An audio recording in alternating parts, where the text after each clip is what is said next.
अस्सलाम वालेकुम गाइस। तो इस वक्त हम लोग कश्मीर में कुटुन वाटरफॉल पर पहुंच गए हैं, जो कि एक बहुत ही प्यारा और ख़ूबसूरत किस्म का नज़ारा है यहाँ पर। और आप देख सकते हैं कि इधर किस तरीके से पानी का प्रेशर है।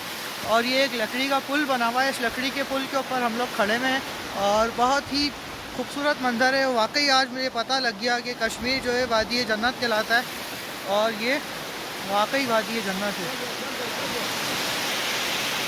कश्मीर कुटुन वाटरफॉल।